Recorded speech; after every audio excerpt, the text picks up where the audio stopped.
Oke, selamat pagi Bu-Ibu semuanya. Ya, gimana kabarnya? Puji Tuhan. Pada pagi hari ini kita akan mempelajari bersama ya, meskipun saya di depan tapi saya tidak berniat untuk menggurui karena proses kehidupan orang beda-beda. Jadi saya hanya membagikan apa yang saya dapatkan dari program guru penggerak.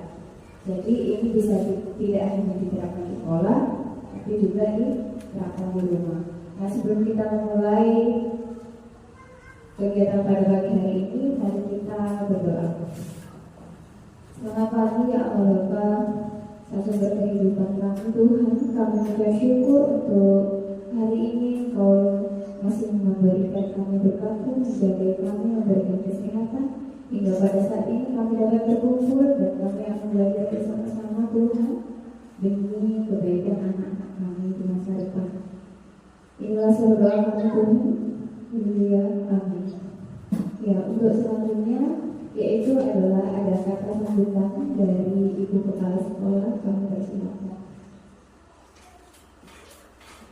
Terima kasih. Selamat pagi Ibu semua. Ya, kami saat ini berkumpul di sini untuk mendengar apa yang bermanfaat buat kita semua. Khususnya saya sebagai kepala sekolah TK YBTK mengucapkan banyak terima kasih kepada ibu semua yang sudah menyempatkan diri hadir meluangkan waktu pada pagi hari ini dalam keadaan sehat. Semoga apa yang kita dapatkan pada pagi hari ini sangat bermanfaat bagi kita semua dan untuk anak-anak sekalian. Untuk waktu selanjutnya, Bu Devita ingin memberikan ilmunya. Sebaiknya kita dengarkan, kita simak dan lebih kita laksanakan. Demikian sambutan dari saya. Mengucapkan banyak terima kasih. Ya, pada saat ini kita akan belajar bersama tentang pemahaman dan penerapan budaya positif. Konsep pendidikan menurut Ki Hajar Dewantara seperti yang kita tahu yaitu melibatkan penerapan akan pentingnya budaya dan lingkungan positif di sekolah yang menempatkan murid sebagai fokus utama. Dalam konsep Ki Hajar Dewantara, pendidikan bukan hanya tentang transfer ilmu atau pengetahuan, tetapi juga mencakup pembentukan karakter yang mengembangkan potensi setiap murid. Oleh karena itu, menciptakan budaya dan lingkungan yang mendukung inklusif dan memberdayakan di sekolah menjadi kunci mewujudkan sisi pendidikan yang diinginkan. Nah, jadi menurut Ki Hajar Dewantara itu kebahagiaan dan kebebasan anak-anak itu adalah yang terpenting. Jadi tugas kami sebagai guru tidak hanya membagikan ilmu, tidak hanya mentransfer ilmu saja. Jadi anak-anak juga bermain, apalagi kalau di TK ya, kalau nggak ada bermainnya atau hal-hal yang menarik, anak-anak pasti gampang bosan. Maka dengan adanya filosofi menurut Ki Hajar Dewantara ini, kami berefleksi bersama bagaimana menciptakan kegiatan supaya anak-anak itu bahagia dalam menerima pendidikan. Sama seperti kita orang dewasa, kalau kita tidak bahagia, kita pasti merasa bosan dan akan sulit mengingat setiap kegiatan atau kejadian seperti itu. Nah, ada beberapa konsep inti budaya positif, yaitu yang pertama perubahan paradigma belajar, disiplin positif, nilai-nilai kebajikan, kebutuhan dasar manusia, motivasi, perilaku manusia, posisi kontrol guru, keyakinan kelas, dan segitiga restitusi. Perubahan paradigma baru ya. Kita sekarang sudah di kurikulum baru, yaitu kurikulum merdeka, di mana memerdekakan murid. Pembelajaran ini dirancang berdasarkan prinsip pembelajaran yang berdiferensiasi, yaitu yang berbeda-beda, jadi tidak hanya monoton itu saja, sehingga para peserta didik belajar sesuai teori psikologi modern untuk mewujudkan profil pelajar Pancasila. Nah, profil pelajar Pancasila ini ada apa saja sih? Yaitu yang pertama ada beriman dan bertakwa kepada Tuhan Yang Maha Esa dan berakhlak mulia.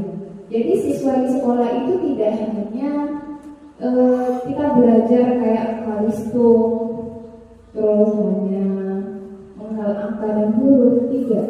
Tapi di sekolah juga memberikan pengetahuan tentang gimana anak-anak itu mencintai Tuhannya dan memiliki sikap yang sopan dan santun. Begitu juga yang kedua, berkebinekaan global. Nah, jadi anak-anak memiliki pemahaman yang luas tentang budaya-budaya, yaitu budaya di lingkungannya, lingkungan sekitar ataupun di tempat lain. Yang ketiga yaitu bergotong royong. Jadi anak-anak juga belajar gimana caranya hidup bergotong royong dan memiliki relasi dengan teman-temannya. Yang keempat, kreatif. Anak-anak juga dari proses kegiatan profil pelajar Pancasila ini akan memiliki pemikiran yang kreatif. Jadi mereka punya ide-ide terbaru yang mereka pikirkan oleh mereka sendiri. Begitu juga dengan bernalar kritis. Jadi mereka tidak hanya mendengarkan apa yang diucapkan gurunya, tapi mereka punya pemikiran mereka sendiri tentang pembelajaran yang mereka lakukan. Dan mandiri, yang terakhir mandiri. Jadi anak-anak itu tidak hanya belajar di sekolah.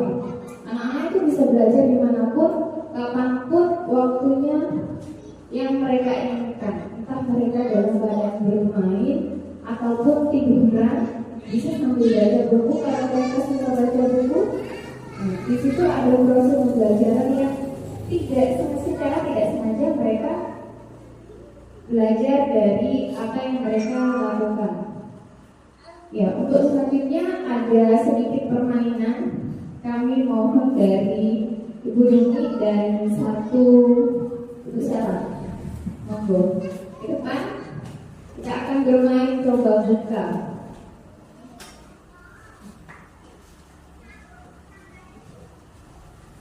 Ya, coba buka ini permainannya simple ya.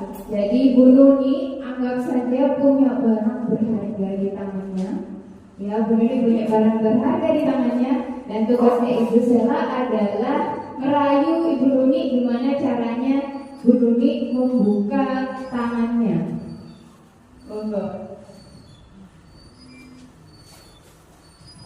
Dirayu, dirayu gimana caranya biar Bu Nuni masuk tangan. Oh, kiri kanan mangga dirayu Bu Nuni.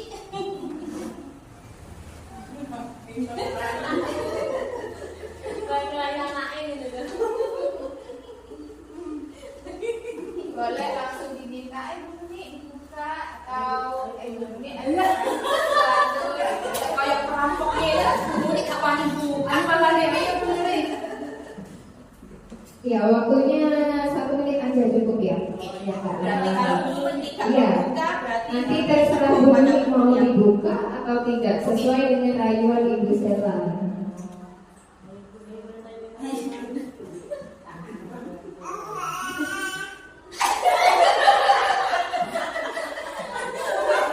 berarti tak kemudian Bu Nuni ini 1 menit. Oke. Cukup, terima kasih. Yang keputusannya tadi Bu Nuni tidak membuka tangannya. Bu Nuni tidak mau berbagi hal berharga yang dipegang oleh Bu Nuni. Ya. Dari permainan tersebut, apa sih yang bisa kita tangkap? Ya. Siapa yang memiliki kendali kontrol dari apa yang dipegang Bu Nuni tadi? Yang punya kontrol atas benda berharga itu tadi siapa sih? Bu Nuni. Iya, Bu Nuni. Orang lain punya kendali nggak punya kontrol tidak pada benda berharga yang dipegang dulu kita ini? Tidak ya. Jadi memiliki posisi kontrol yaitu dirinya sendiri yang memiliki. Begitu juga dengan murid ya, murid punya kontrol atas diri mereka masing-masing. Meskipun gurunya menyuruh A, tapi kalau si muridnya tidak mau melaksanakan A, ya tidak akan dilaksanakan. Ya, masuk ke disiplin positif. Disiplin positif itu apa? Disiplin positif adalah pendekatan untuk mendisiplinkan anak tanpa menggunakan hukuman atau hadiah.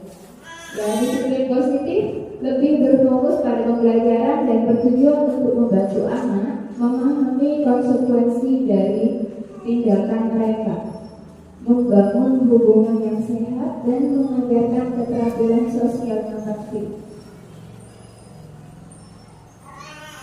Sebagai pendidik, tujuan kita adalah menciptakan peserta didik yang memiliki disiplin diri sehingga mereka berperilaku mengacu kepada nilai-nilai kebajikan universal dan memiliki motivasi intrinsik dalam perubahan perilaku ke arah yang lebih baik.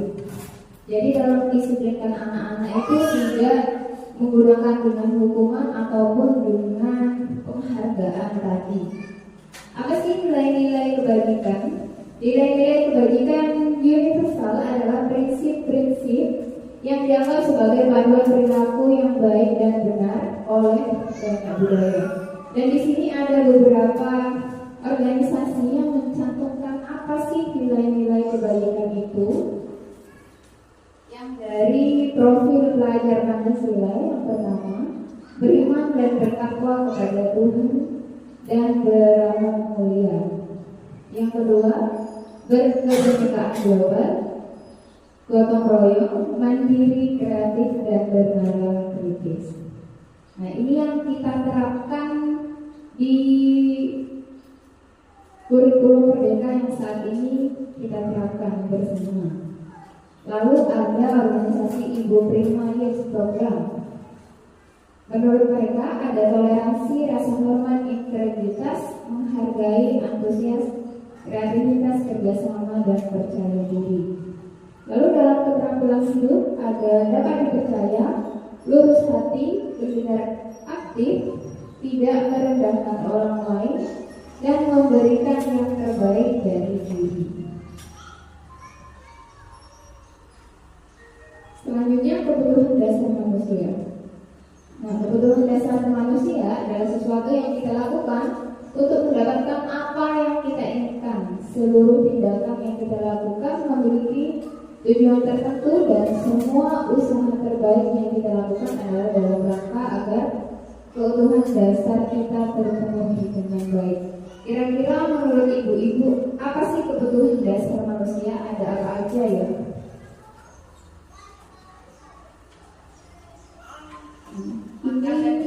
Makan dan minum termasuk ke dalam kebutuhan bertahan hidup. Ya, di sini ada 5 kebutuhan dasar manusia. Yang pertama kebutuhan bertahan hidup, kedua kasih sayang dan rasa diterima, yang ketiga penguasaan, yang keempat kebebasan, yang kelima kesenangan. Yang pertama kebutuhan bertahan hidup, ya, kebutuhan yang bersifat fisiologis untuk bertahan hidup, misalnya kesehatan, rumah, makanan. Ya, itu adalah kebutuhan untuk bertahan hidup. Yang kedua kasih sayang dan rasa diterima. Ini kebutuhan psikologis ya, seperti ingin dipedulikan, berbagi, kerjasama, dan ingin menjadi bagian dari kelompok. Kalau tidak menjadi bagian dari kelompok, berarti nanti anak pasti merasanya bahwa mereka tidak diterima. Padahal setiap orang pasti menginginkan rasa diterima. Yang ketiga, penguasaan. Kebutuhan ini berhubungan dengan kekuatan untuk mencapai sesuatu, menjadi kompeten, menjadi Terampil diakui atas prestasi dan keterampilan kita, didengarkan dan memiliki rasa harga diri. Yang keempat, kebebasan. Kebutuhan akan kemandirian, otonomi, memiliki pilihan dan mampu mengendalikan arah hidup seseorang. Nah, jadi anak-anak itu memiliki kebebasan apa yang mereka inginkan ya. Yang kelima, yaitu kesenangan. Kebutuhan untuk mencari kesenangan seperti bermain, tertawa.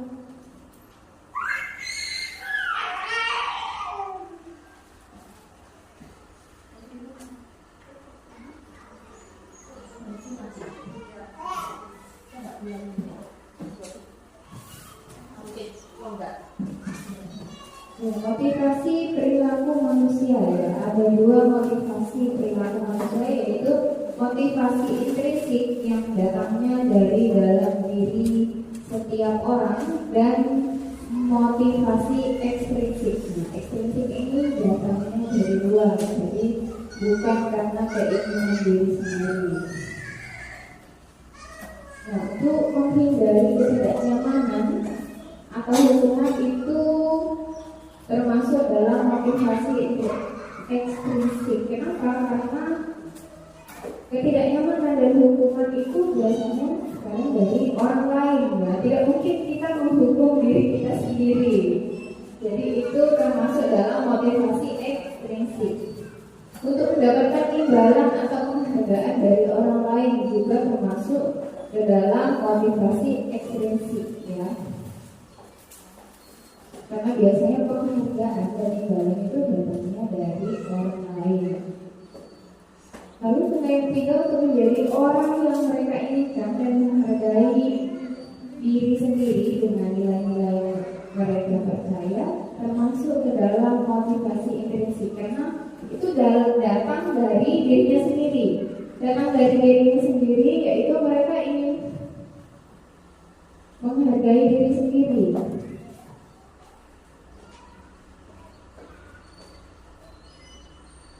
Di sini ada hukuman, konsekuensi, dan restitusi. Hukuman ini datangnya tidak terencana ya, karena disesuaikan dengan keadaan. Lalu murid tahu apa yang terjadi. Ya, kalau dapat hukuman, murid pasti tahu kenapa kok diberi hukuman seperti itu. Lalu bersifat satu arah. Kenapa kok bersifat satu arah? Karena tidak melibatkan siswa, tidak dikomunikasikan dengan siswa. Jadi hukuman pasti langsung, kamu sekarang keliling lapangan 10 kali gitu. Tidak bertanya dulu pada siswa apakah alasannya itu kenapa datang telat. Tidak tahu dan siswa juga tidak menjelaskan. Jadi hukuman itu datangnya bersifat satu arah ya, berupa fisik atau psikis. Nah, kalau fisik itu ya seperti lama tangan, terus disuruh berdiri selama 10 menit. Lalu bagaimana kalau psikis bisa dari kata-kata yang kasar, yang ternyata itu melukai hati dan pikiran anak didik kita. Nah, dan itu akan terekam dengan jelas dalam ingatan mereka dalam kurun waktu bisa jadi seumur hidup. Sampai mereka dewasa pun mereka pasti akan mengingat kejadian-kejadian itu. Lalu yang kedua, konsekuensi.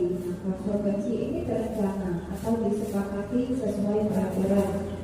Ya, mulai tetap dibuat nyaman, sikap guru memonitor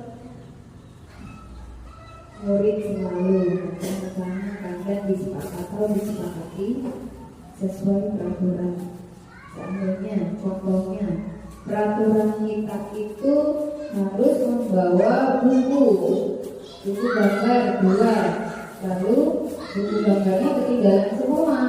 Lalu si guru dan murid berdiskusi, karena kamu tidak membawa buku gambar, konsekuensinya apa?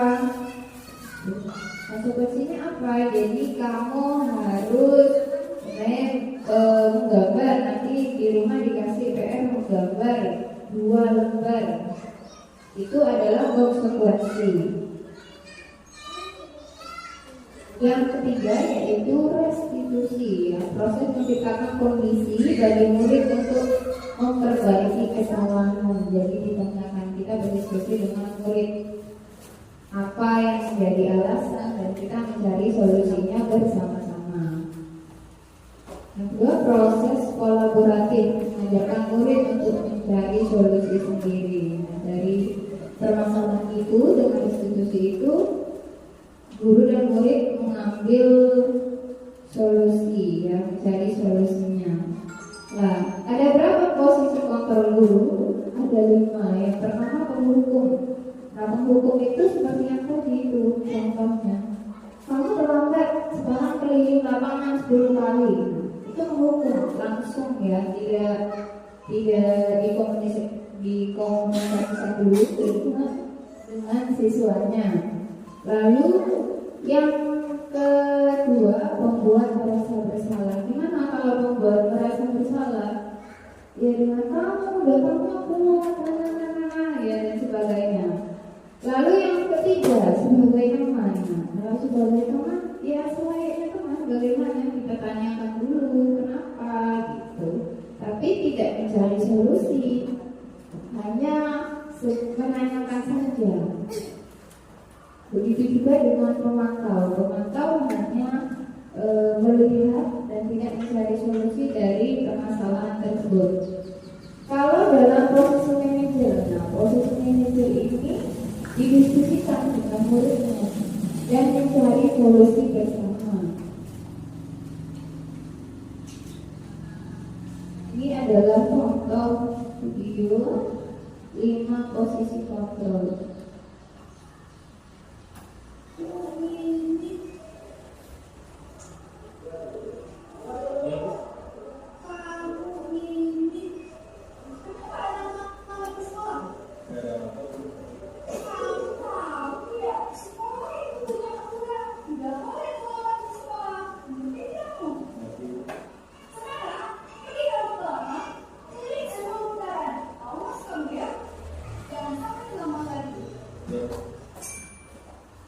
Yang kedua, posisi membuat merasa bersalah.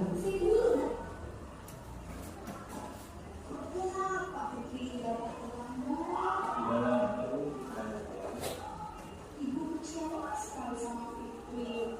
Kenapa Fikri pagi hari ini itu terkesan membuat bisa menjadi Fikri. Jadi saudara, kalau begitu Fikri sekarang boleh masuk kelas.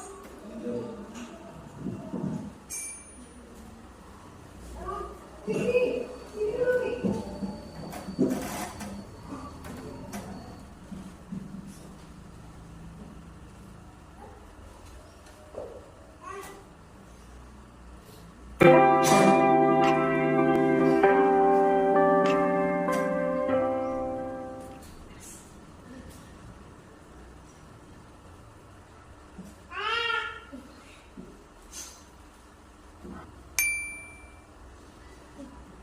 Fikri, di sini kamu. Iya, Bu.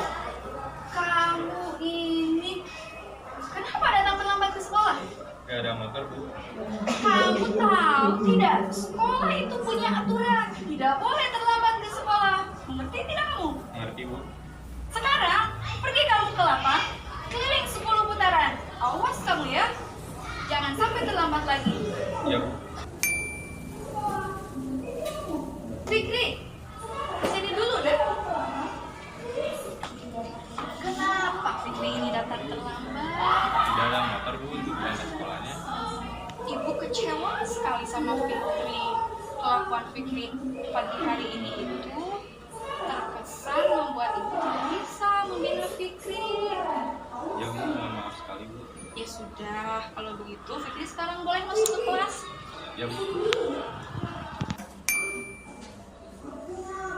Fikri, sini dulu Fik.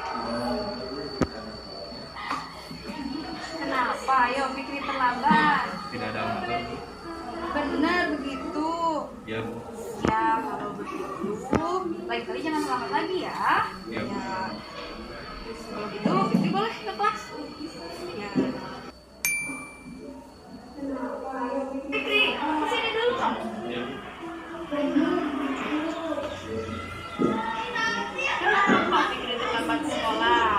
Tidak ada motor. Fikri tahu kan sekolah itu punya aturan. Ya Bu, Apa yang hari ini Fikri langgar? terlambat datang. Ya, sebagai konsekuensinya karena Fikri datang terlambat ke sekolah, sekarang Fikri pergi ke toga, bersihkan toga. Kalau sudah selesai, Fikri masuk ke kelas ya. Ya baik.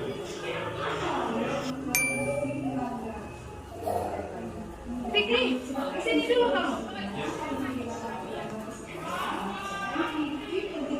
Kenapa Fikri datang terlambat ke sekolah? Tidak ada motor Bu.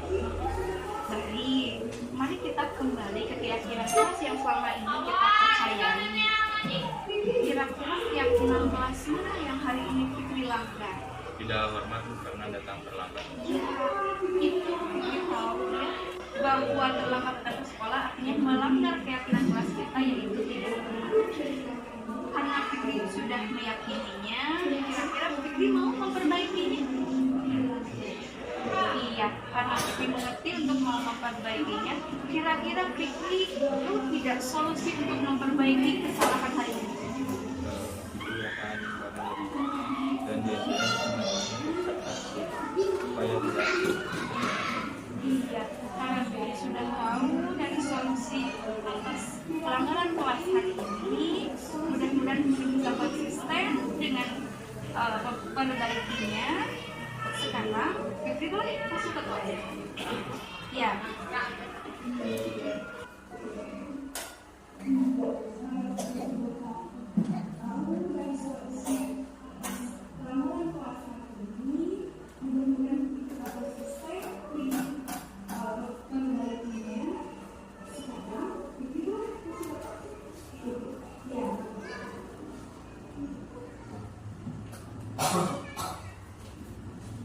Ya, ini adalah contoh 5 posisi kontrol guru.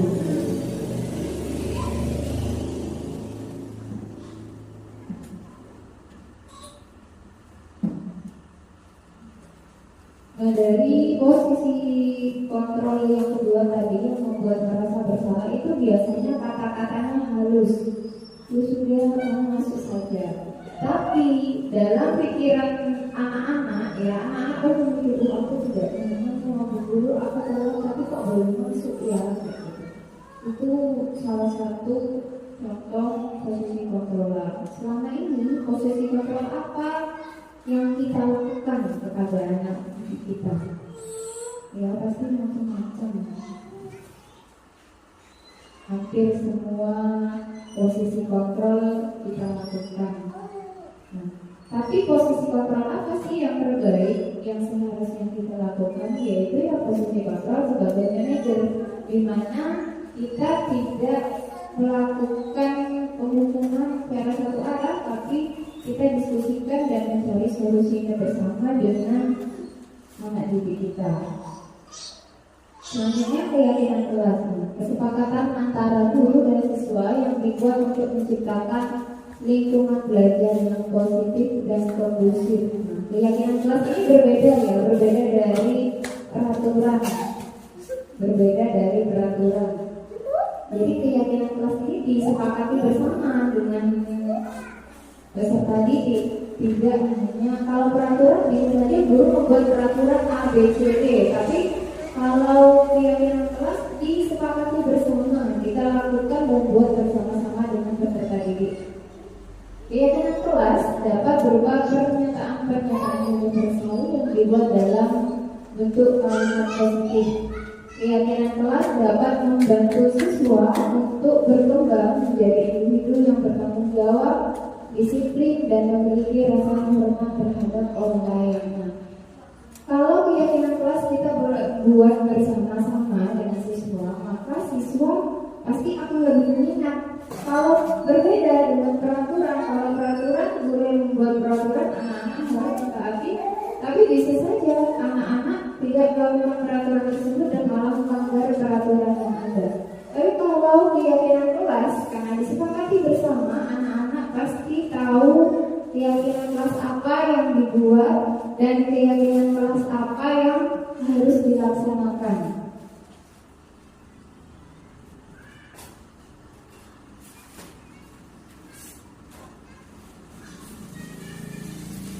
Selanjutnya yaitu segitiga restitusi, proses menciptakan kondisi bagi peserta didik untuk memperbaiki kesalahan mereka sehingga mereka bisa kembali pada kelompok mereka dengan karakter yang lebih kuat. Itu menurut dosen pada tahun 2024. Nah, segitiga restitusi gambarnya seperti ini ya, segitiga restitusi.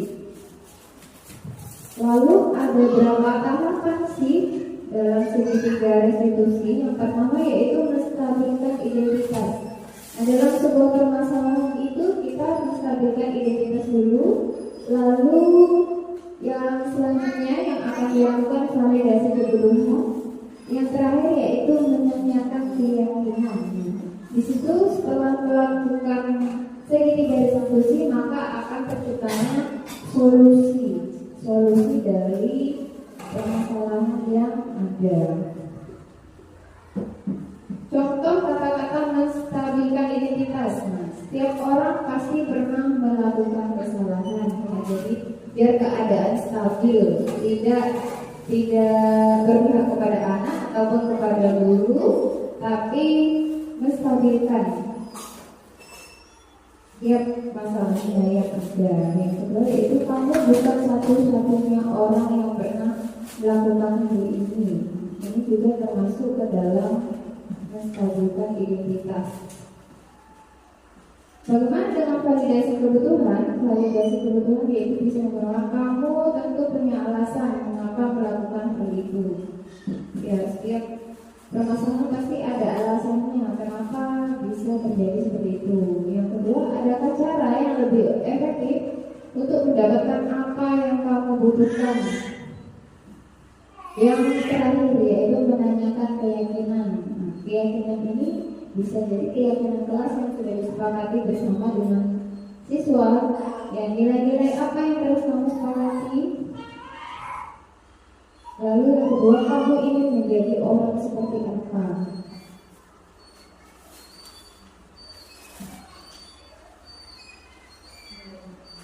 Nah, kita akan melihat contoh penerapan segitiga restitusi.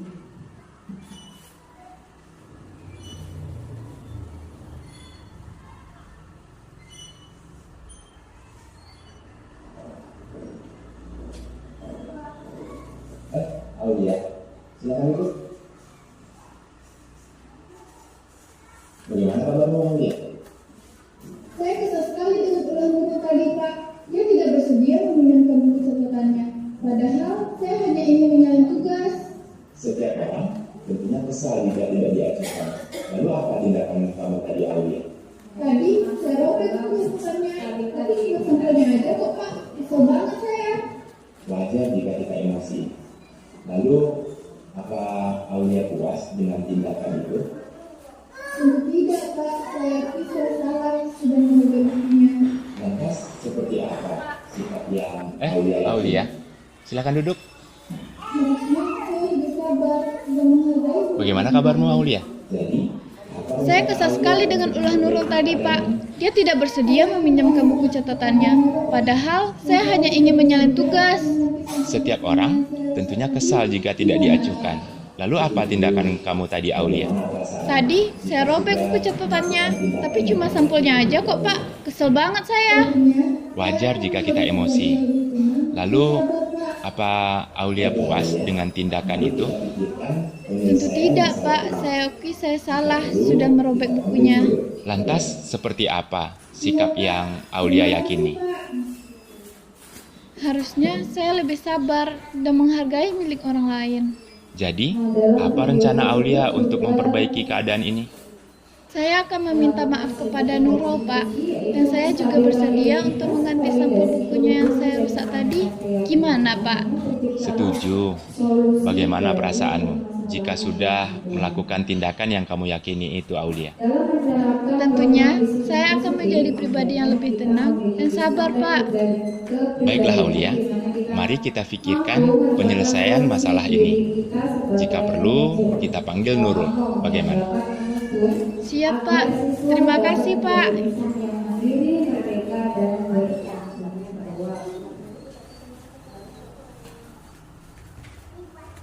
Sekian pemaparan disiplin positif dan budaya positif.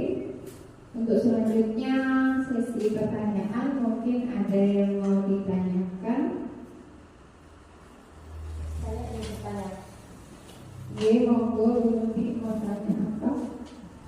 Seperti pemaparan Bu Devita tadi, saya ingin bertanya posisi kontrol yang cocok diterapkan atau digunakan di TK. Mengingat usia anak TK itu masih lahir. G. Ya, terima kasih atas pertanyaannya. Posisi kontrol apa sih yang cocok untuk anak TK ya? Karena anak TK itu kami masih labil. Ya, kalau dihukum juga pasti nangis gitu ya. Dikasih konsekuensi juga gimana?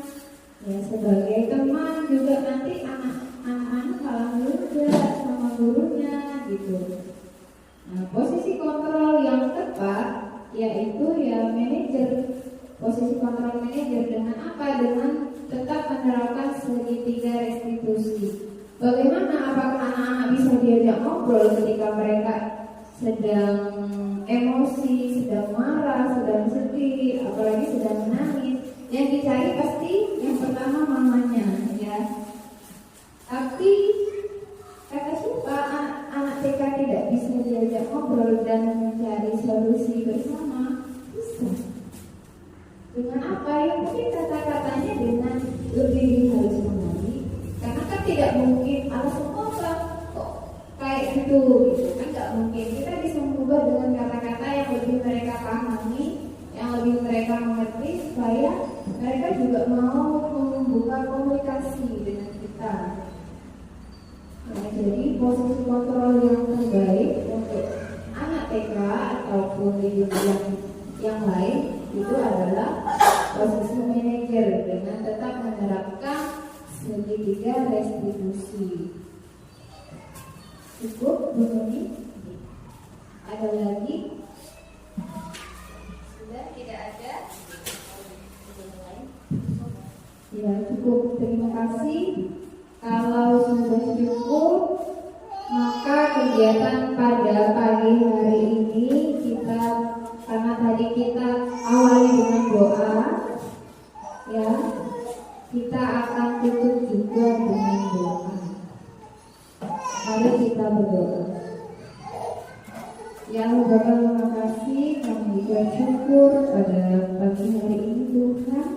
Kami telah belajar bersama-sama tentang positif dan budaya positif di sekolah Tuhan, di mana dalam posisi kontrol kami juga lakukan di rumah dan juga di sekolah, dan kami sebagai pendidik terus dapat melakukan posisi kontrol manajer dengan segitiga restitusi.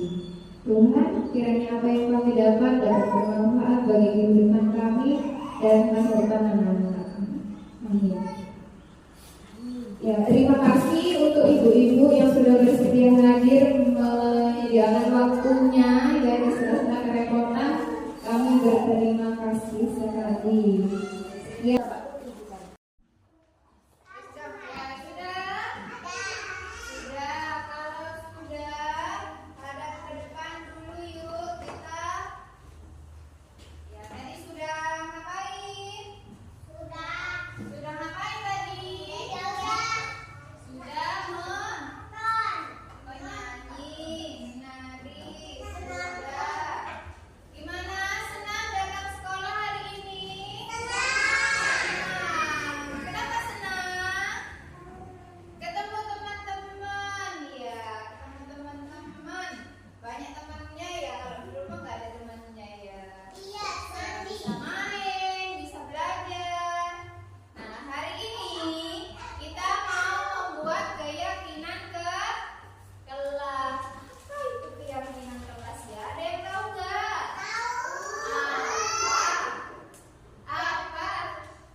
Kira-kira kalau ke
sudah